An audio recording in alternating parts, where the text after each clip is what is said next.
Welcome to Bianyas. Ang Bianyas, ito yung pangalan nitong lugar na to na tinuluyan namin ngayon. Bianyas, ang ibig sabihin is tuluyan ng mga mabubuting espiritu. Ang lalim, no? Pinapatakbo siya ng isang komunidad na hindi natin masasabi na yung tulad ng komunidad na meron tayo sa syudad.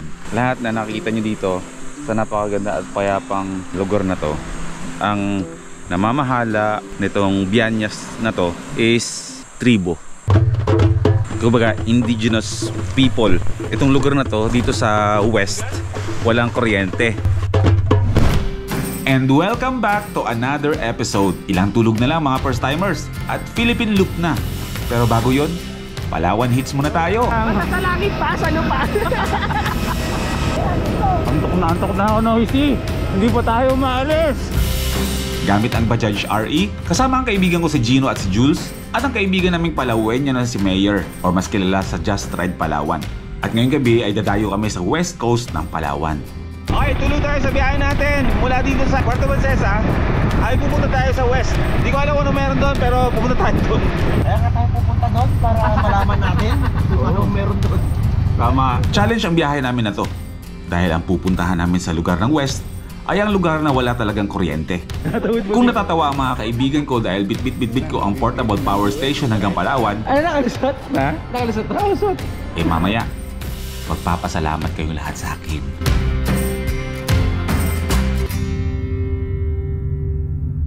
Okay, nasa San Carlos, Barangay Bakungan, Puerto Princesa.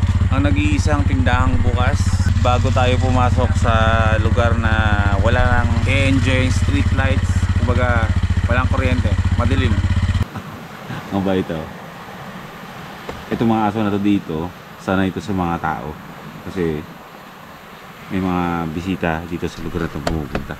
Pagkatapos ng isang oras at kalahati na biyahe mula sa syudad ng Puerto Princesa is narating natin yung west coast ng Palawan. As usual, lagi kong sinasabi na sabay-sabay tayong ma-surprise, mangha sa lugar na to. Kasi kahit na madilim yung lugar is naaninag namin yung ganda nitong lugar na tutuloy namin. So matutulog muna kami. Ito na yung chance na makapagpahinga na kami ng maayos, makabawi kami ng lakas sa mga pinagagawa namin ng mga ilang araw ng kabisihan namin dito sa Palawan. Kitchen tayo dito. So good night muna sa inyo lahat. Kita tayo bukas. Ito yung hammock ko. Si Gino sa kabilang hammock. Shoutout Shed Kuchu.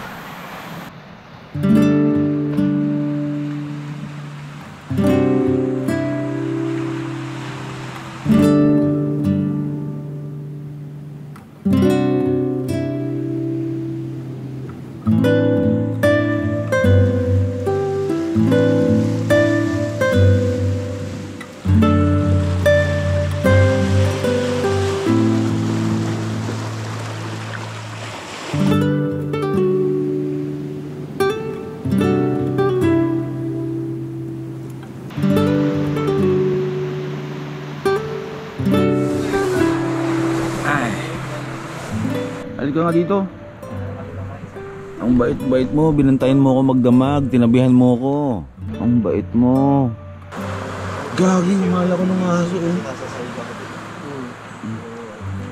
Ay, huwag naman ganun. Huwag naman ganun. Nalikan ako. Buti pa yung aso dito sa Palawan. Mahal ako. Yung mga aso ko. Hindi ako gano'ng mahal. Gabi na tayo. Ang sarap ng tulog natin. Meron akong problema palagi sa pagtulog sa hammock.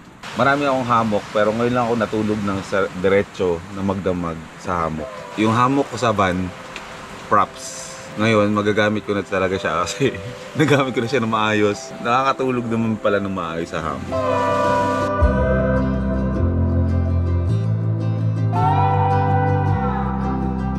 Welcome to Bianyas. Ang Bianyas, ito yung pangalan nitong lugar na to na tinuluyan namin ngayon. Bianyas ang ibig sabihin is tuluyan ng mga mabubuting espiritu. Ang lalim, no? Pinapatakbo siya ng isang komunidad na hindi natin masasabi na yung tulad ng komunidad na meron tayo sa syudad. Lahat na nakikita nyo dito sa napakaganda at payapang lugar na to, ang namamahala nitong Bianyas na to is tribo. Kita na to? Wala? Kumbaga, indigenous people na kung saan itong lugar na to dito sa west walang kuryente. May solar naman sila dito, pero syempre tulad sa ating mga biyahero, pagdating natin dito mahirap na makihati pa tayo sa kuryente na na-harvest ng mga solar nila dito. Yan, sakto lang talaga yan para sa pangangailangan nila dito sa magdamag, and then the next day mag-harvest na naman sila ng solar energy para sa next na gabi, para meron silang ilaw. So ganun kahalaga na kapag pumupunta ka dito may sarili kang power bank para sa pansarili mong pangangailangan sa kuryente, kasi nga wala kang kuryente dito.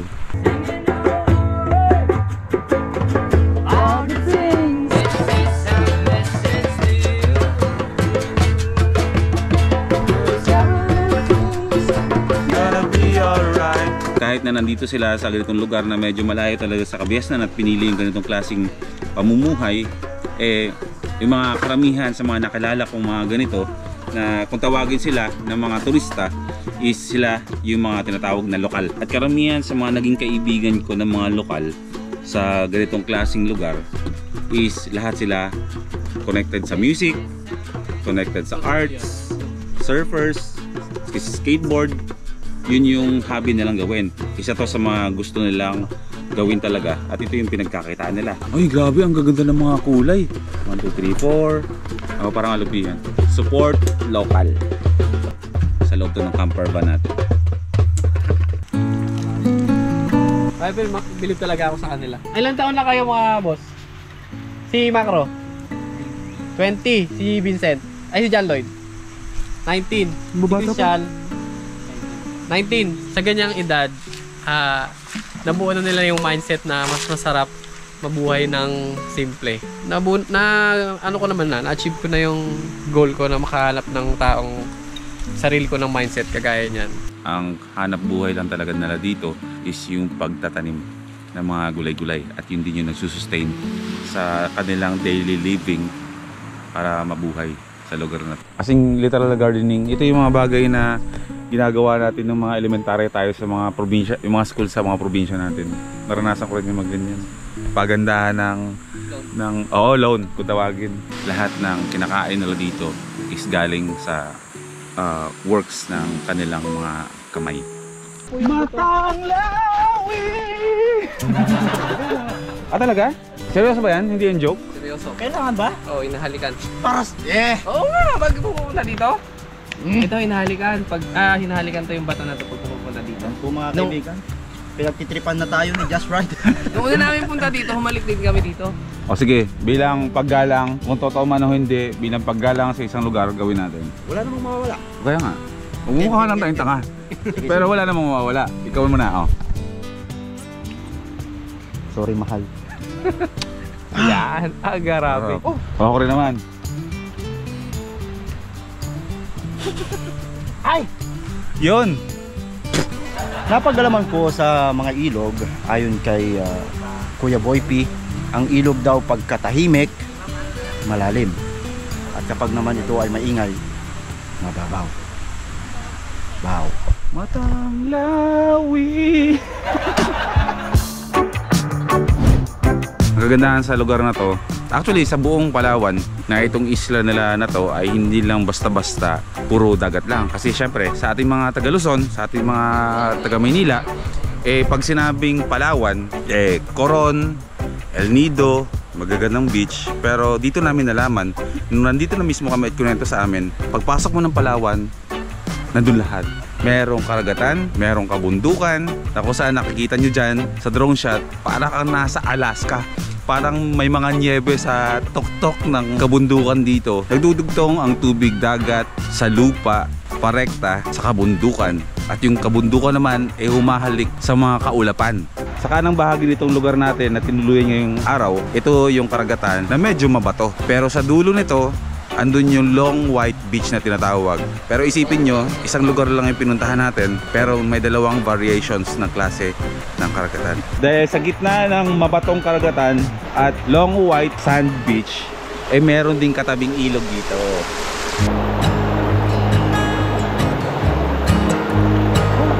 Sa akin po, gusto ko po yung dilis, yung pusit, at yung ano po yung isa po? Danggit. Danggit. Pero maliliit na mga cute. Opo. Lahat po ng dried, lutuin niyo po. Yan, sige po. Wow! Yung request ko nandito na lahat. Thank you po Ate Suha. So meron tayo dito ang danggit, pusit, dilis. Iba't ibang klase ng pagkakaluto ng sunny side up. Depende sa gusto ng bawat isa. Talbos ng kamote na nilaga. At kanin. In fairness, grabe. Iba yung presentation nila dito. Oh. Sa atin to, normal na kanin lang. Pero dito may bulaklak. Lipstick yung tawag nila. Sabi nung iba, ano daw po iyan, good for balancing ng blood sugar. So kung titignan nyo, kulay blue siya. Yung mga yung mga bulaklak na parang garnish nitong mga kanin. Pero totoong kulay yan ng bulaklak. Hindi yan kinulayan. Alam mo ba bro, na si Bro Mayor, di ba kahawig yung si Paulo Busa? Oo, kain na po. Dito ka kumakain, no? Kumakain ka, di ba? Hindi, actually, bumababa. Taas mo. Kanan. actually ano to yung umiikot na table. Ganyan, oh. Masarap na agahan, Ito na mga boss. plus masarap na view. Yan. At habang lumilipas ang mga oras namin dito sa Palawan, unti-unting nabubuo sa isipan ni Bro Gino at kasama na ako doon ang mag-migrate dahil na ang ilipat na ang pamilya namin dito sa Palawan. Hindi tayo bro mahirapan magkumbinsi sa mga mahal natin sa buhay. Kasi nakikita nila sa atin ngayon kung gaano kapayapa kaganda ang Palawan. Tsaka may kaibigan akong Paulo Busa doon eh. Ay hindi na ako malulungkot. Kasi pagdating ko dito may Paulo Busa din dito. May variant naman siya dito eh. Oh. Paulo Busa, Palawan version. Oh, sabi mo bro, geng. Geng. Oh, pareho bro. Geng. So sa napakagandang view na to, gagi malulobat na ako bro. Isang battery lang dala ko. May power bank kayo, Mayor? Wala eh. Meron ka pre? Power bank. Meron ako dong dala. Na, power bank. Hindi power bank, yung power station bit dito. Ay talaga. Yung Blue Yeti. Oh. Pa-charge ako ah. Oh sige. Adi, teka lang. Camera ko. Kukunin ko na lang. Kasi kailangan ko rin mag-charge. Ito yung kagandahan sa ganitong pagta-travel natin na kahit hindi tayo naka-camper van, kahit malayo sa atin yung mga sasakyan natin pang camping, eh bit ko yung aking power station na Blue Yeti. Ito. So, papagamit natin ito sa kanila. Ito yung Blue Yeti EV70 ko na portable. Lahat naman yan portable. Ito kasi maliit na version ng Blue Yeti power station. Sinakay ko to ng eroplano. Nahihirapan pa nga ako kung ito ba itatanggapin sa eroplano. Baka kasi ipaiwan sa akin, pero good news, hand carry siya. Pwede siyang bitbitin kapag nag-eroplano kayo. Ay sasakay nyo siya. Yun nga, sumakto. Sa tulad sabi ko nga sa ganitong klaseng lugar. Sabi mo sa akin, hindi ba malaking tulong to? Malaki. O mag-charge na tayo. Charge nyo na yung mga cellphone dyan bro. USB-C, cigarette lighter, may light pa. Tapos may 220, tama? Pang appliance. Galing. Tapos may ilaw din. Charging ng mga iPhone. Ikaw lang naman naka-iPhone dito eh. Wireless. Wireless. Oo. Siyempre sa ating mga bumabiyahe, eh nag-edit tayo sa biyahe, di ba? So tulad dito, walang kuryente.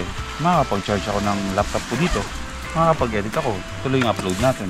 So itong power station na to na kahit ganito to kaliit bro, makakapag-charge talaga to ng ilang beses ng laptop. From work from home. Oo, ganun. Work from home na gala. Oo, Sarap. yun ang pwedeng paggamitan. So laking bagay na may ganito kasi kapag nalobat at tulad ng ganitong lugar na walang kuryente, yun, meron kang ganito. Makapag-charge na ng beses. Lahat ng gadgets mo, phones, batteries ng mga cameras, laptop, all goods yun. Ayos. Diba?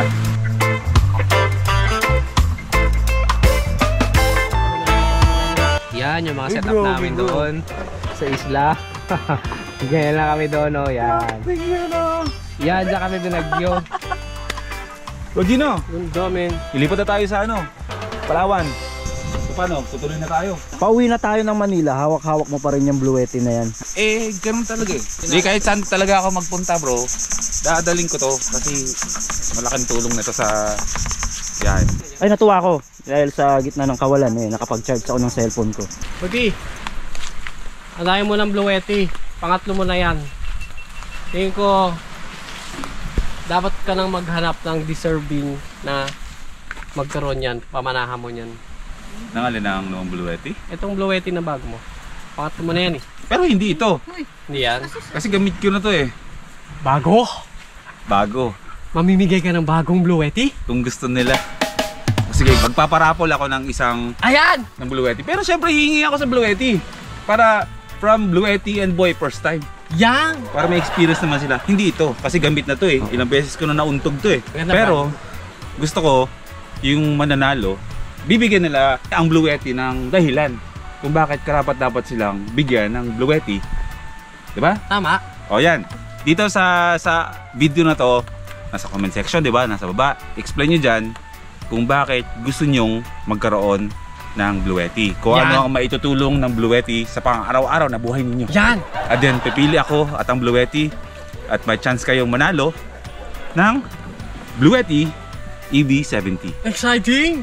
Ah, di ba? Hindi to joke, totoo to. At kung nagtataka kayo kung bakit bigla na lang kami nasa Palawan, next upload, babalikan natin. Backtrack ba? Yung pagpunta natin dito sa Palawan. Ang galing mo dun, Sige, kwela. O, sige. Agayahin ko yan. O, sino sasali? Sali kami dyan. O, ayan. Hindi ako yung mananalo dyan, ha? Hindi ikaw. Siyempre, hindi. mahalata naman tayo niya pag ikaw pinanalo ko. Hindi ako magko-comment na gamit ang dummy account, ha? Hindi. Ito joke. Lagi lang kami nagjo-joke. Pero this time, totoo to. Posible kayong manalo ng EV70 at mismong ang Blue Yeti ang magpapadala sa mananalo sa mismong bahay nyo. Ay! Alam mo kung paano ko nasabi? Bakit? Di ba dead spot to? Walang kuryente dito. Oh. Nakausap ko yung Blue Yeti mismo. Na? Yun nga, sabi ko magbibigay tayo ng isang EV70 na Blue Yeti. Kung wala tayong Blue Yeting dala, Hindi mo sila makokontak. hindi ko sila makukontak. Dahil hindi ka makakapag-charge. Yes. Bakit para tayo naging basic video ng rap song? O siya, sige, drop nyo lang dyan sa comment section kung bakit nyo gustong-gusto magkaroon ng power station at mamimili kami ng Blue Yeti at papadala namin sa mismong bahay ninyo. Kuya, tago mo yung susi na rap tayo. Pagkitin natin yung susi. Dog, ayaw eh. Yes. Palit to. Then, Akala nyo maluloko niya ako. Pinagpalit ko yung susi niya. Tara na, inantay na tayo. Uy, ano to? Ay, naku! Yung susi! Aray ko! Welcome to Cowrie Island. Dito sa Palawan, ang isla ni Stephen Cowrie.